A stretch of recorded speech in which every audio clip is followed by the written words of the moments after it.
Imagine waking up to find a stranger boldly claiming your private land as her own, a place your family protected for generations. That's exactly how my battle with Karen began.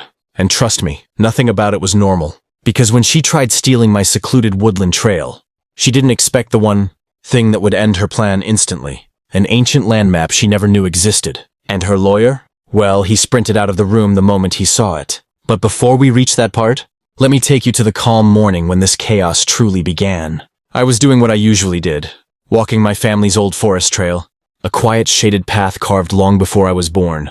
It was the only place where everything felt still, untouched, and uncomplicated. But peace doesn't last long when Karen lives next door. She stormed out of the trees that morning like she'd been tracking me, waving a rolled-up paper and shouting as though the forest itself belonged to her. "You're trespassing!" she screamed, as if the accusation alone would make it true.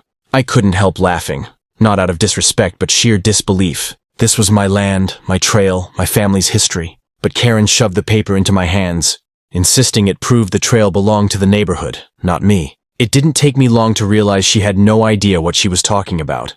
Still, Karen wouldn't back down. She threatened lawsuits, property seizures, and even said she'd bring her lawyer to settle this once and for all. She had no clue how badly that was going to go for her.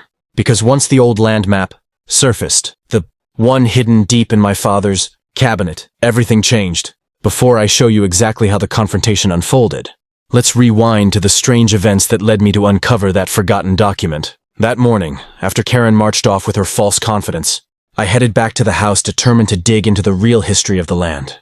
My father always told me our property lines were older than the town itself, but I never imagined how deep those roots actually went. When I opened the dusty cabinet in his study, I found stacks of records, surveys, and handwritten notes dating back nearly a century. Some papers were so fragile they crumbled at the edges when I touched them, but buried underneath them was something different.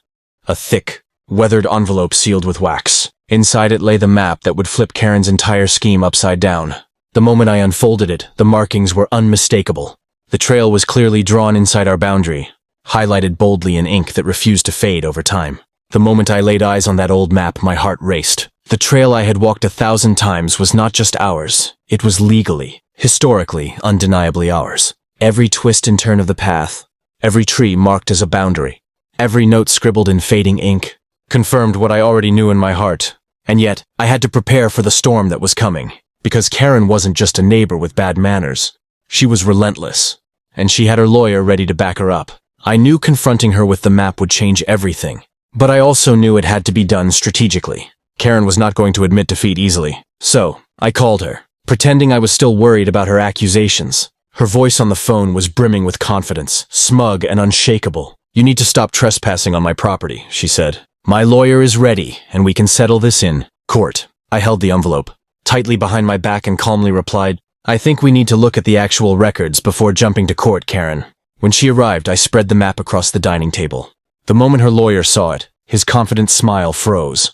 His eyes darted across the intricate lines, the century-old notations, and the official seals he hadn't expected. He flipped through other documents, looking for some loophole, but there was nothing. Every boundary, every note, every signature proved that Karen's claim was baseless. Karen, on the other hand, was livid. She stomped her foot and waved her hands, shouting, "This can't be real! These documents are fake!" But there was no denying the weight of history laid out before her. The lawyer, pale and muttering under his breath, excused himself abruptly, mumbling something about scheduling conflicts as he fled the house. Karen was left standing there, stunned, furious, and completely powerless.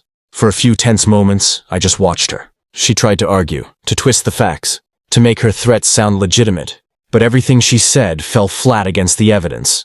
The map was irrefutable. The trail was ours, legally and historically. Karen's attempt to claim it had evaporated into thin air in the most dramatic way possible. But this wasn't just about victory. It was about understanding how far someone could go to take what wasn't theirs and how a forgotten piece of history could turn the tide. And even though the lawyer fled and Karen was left speechless, I knew this was just the beginning of the story. There were still lessons to be learned about persistence, proof, and protecting what's yours. Even after Karen's lawyer bolted, the tension didn't disappear. In fact, it intensified. Karen wasn't the type to quietly accept defeat, and I knew her next move would be unpredictable. She circled the map, as if it were a puzzle she could solve with sheer stubbornness. muttering about technicalities and loopholes. But the truth was simple. The law and history was on my side. I decided to document everything. I took high-resolution photos of the map, copied the official seals, and transcribed every faded note. Each detail mattered because Karen was nothing if not persistent. If she tried to twist the story or drag it into court, I wanted airtight evidence. This wasn't about revenge. It was about safeguarding my family's heritage. Later that afternoon, she stormed back, holding a set of papers she claimed were new, surveys proving the trail was hers. Her confidence was terrifying in its absurdity. I calmly laid out my copies of the historical map alongside her documents. The contrast was shocking. Her surveys were modern, hastily drawn, and riddled with inconsistencies. Every claim she made fell apart under the scrutiny of the century-old evidence. What happened next was almost cinematic. Karen tried to intimidate me, waving her papers and shouting, but the calm authority of the old map made her theatrics pointless. I invited her to compare each section side by side, and she visibly struggled. Even when she pointed to alleged errors, the historical markings were clear, legally documented and verified by multiple records. By the time she realized she couldn't bend reality, her face had turned pale, the fight draining from her. Then came the moment of unexpected humor. Karen's neighbor, who had been secretly observing the chaos from across the fence, leaned over and whispered, "You know she's just realizing she can't mess with old maps, right?" It was hard not to chuckle, even in the midst of this confrontation. It was true. History had literally stopped Karen in her tracks. By sunset, she left, muttering under her breath about appeals and lawsuits that would never succeed. The trail was safe, and the lawyer had already fled town. Humiliated by the undeniable evidence, I finally felt a sense of closure, knowing that the story of our land would remain intact. But the encounter left me reflecting on more than just property disputes. It was a lesson in persistence, patience, and the power of knowing your history. The old land map wasn't just paper. It was proof that truth, when documented and preserved, can triumph over greed, intimidation, and audacity. The days after Karen's failed attempt were quieter, but the experience lingered in my mind like a shadow. The trail, once just a path through the forest, now felt like a symbol of resilience, proof that careful preservation of history can protect what's yours. But the encounter with Karen taught me something deeper. It's not just legal documents that matter. It's understanding the story behind them. I spent the following week walking the trail, noticing details I had overlooked before. The old oak with the carved initials, the stone markers my ancestors had set, and even the small creek that marked the edge of the property, all were pieces of a legacy that Karen had tried to erase with a moment of audacity.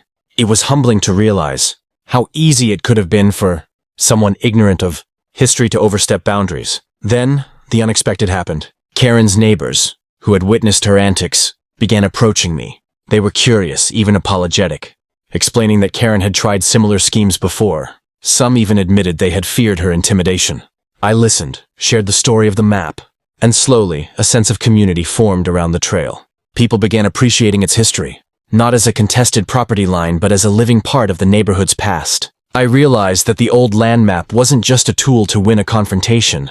It was a bridge between generations. It reminded me that every property, every home, every trail carries a story waiting to be honored. I decided to make copies of the map, not just for protection, but to share with neighbors and local historians. Preserving history, I discovered, wasn't just about defending what's yours. It's about passing it forward. Meanwhile, Karen never returned. Her threats dwindled into silence, and even her lawyer seemed to vanish from the neighborhood's radar. The audacity of her attempt became almost legendary. Locally, a cautionary tale of greed, meeting history head-on. But for me, the experience was more than entertainment.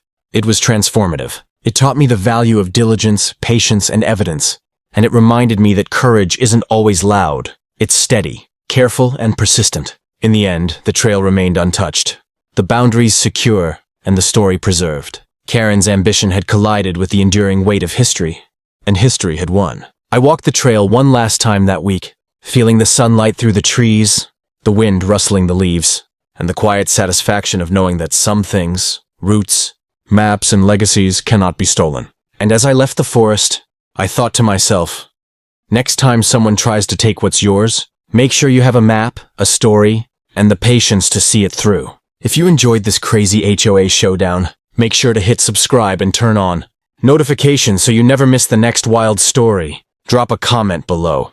What would you do if someone tried to steal your land?